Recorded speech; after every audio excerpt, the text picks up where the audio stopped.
ಆ ಪವಿತ್ರ ಹಾಗೂ ಸಂತೋಷದ ಪ್ರೀತಿ ಪ್ರೇಮ ಪ್ರಸಂಗವನ್ನ ಹೇಗಾದ್ರೂ ಮಾಡಿ ಹಾಳು ಮಾಡಲೇಬೇಕು.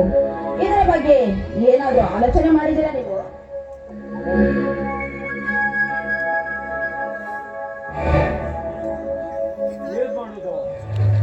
ಏನ್ ಮಾಡುದು?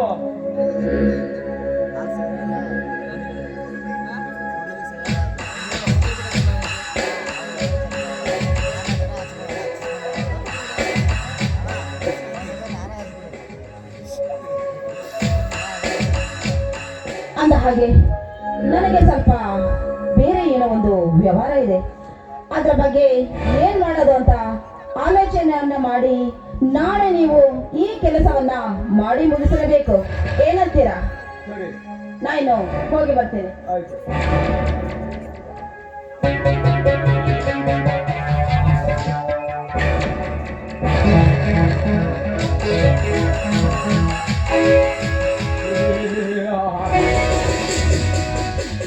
ನಾನು ಕುಂಟಿ ತಿನ್ನಬೇಕೆಂದಿರುವ ಹಕ್ಕಿಯನ್ನು ಹಾರಿಸಿಕೊಂಡು ಹೋಗಬೇಕೆಂದಿರುವ ಸಂತೋಷ್, ಅದು ನಿನಗೆ ಈ ಜನ್ಮದಲ್ಲಿ ಸಾಧ್ಯವಿಲ್ಲ.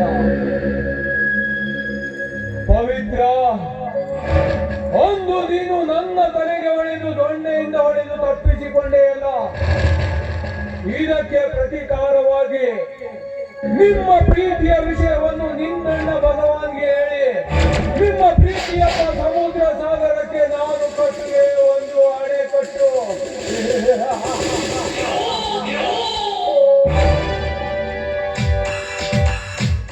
ಮಹೇಂದ್ರ, ಆಸ್ತಿಯ ಆಸೆಗಾಗಿ ತಮ್ಮನನ್ನು ಚೂಬಿಟ್ಟೆಯ ಮಗನೇ, ಆ ಆಸ್ತಿ ನಿನಗೆ ದಕ್ಕಲು ಬಿಡುವುದಿಲ್ಲ.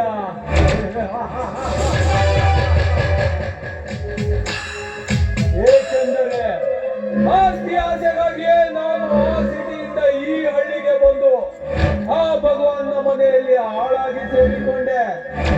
ಅಂದ ಮೇಲೆ ಆಸ್ತಿ ನಿನಗೆ ದಕ್ಕಲು ಬಿಡುವೆನೆ.